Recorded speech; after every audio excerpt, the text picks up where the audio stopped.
ज्या प्रियकराला आपल्याच बापानं मारलं त्याच्याच मृतदेहाशी तिनं लग्न गाठ बांधलं.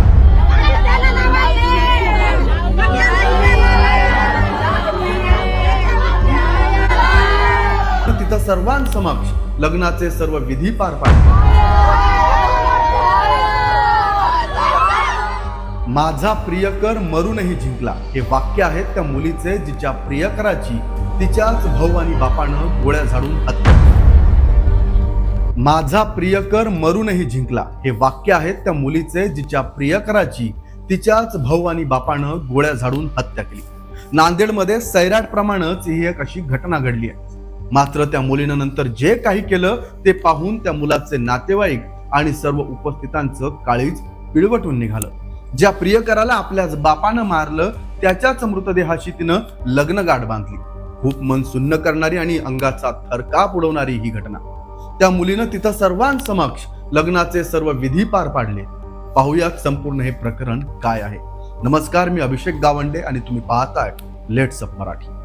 सक्षम आणि आंचल गेल्या 3 वर्षांपासून प्रेम संबंधात होते. सक्षम वेगळ्या जातीचा असल्यानं आंचलच्या कुटुंबियांचा त्याला तीव्र विरोध होता.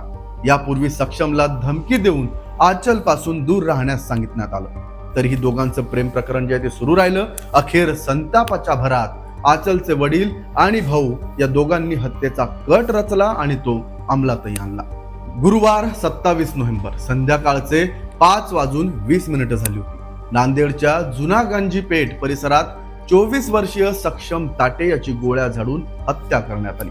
सक्षमची प्रेयसी आंचल मामिलवाड हिचे वडील गजानन, भाऊ साहिल आणि त्याचे साथीदार जयश्री ठाकूर, सोमेश लखे, वेदांत या सर्वांनी मिळून प्रथम सक्षमवर गोळ्या झाडल्या आणि नंतर त्याच्या डोक्यात फरशी घालून त्याला ठार केलं. या घटनेनंतर सक्षमवर अंत्यसंस्कार करण्यात येणार होते. त्यावेळी त्याची प्रेयसी आंचल हिने एक अनपेक्षित अशी कृती केली. ती सक्षमच्या अंत्यसंस्कारावेळी त्याच्या घरी गेली.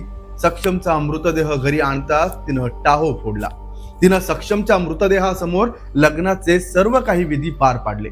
सगळ्यांदेखत कपाळावर सक्षमच्या नावाची हळद आणि कुंकू लावलं. गळ्यात मंगळसूत्र घातलं. यावेळी सक्षमच्या अंगाला देखील हळद लावण्यात आली. हा प्रसंग पाहून उपस्थितांच्या मनात कालवा कालव झाली.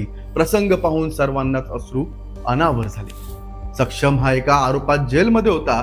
तो जेलमधून सुटून आल्यानंतर माझ्या कुटुंबातील लोक त्याच्या खुनाचा कट रचत होते असं आंचलनं सांगितलं. तिनं अजून हेही सांगितलं की आमच्या प्रेमसंबंधाला विरोध असल्यानं माझ्या वडिलांनी आणि भावानं सक्षमला मारलं, पण ते हरले आणि माझा प्रियकर मरून सुद्धा जिंकला. आपल्या वडिलांना आणि भावाला फाशीची शिक्षा व्हावी अशी मागणी देखील तिने केली आहे.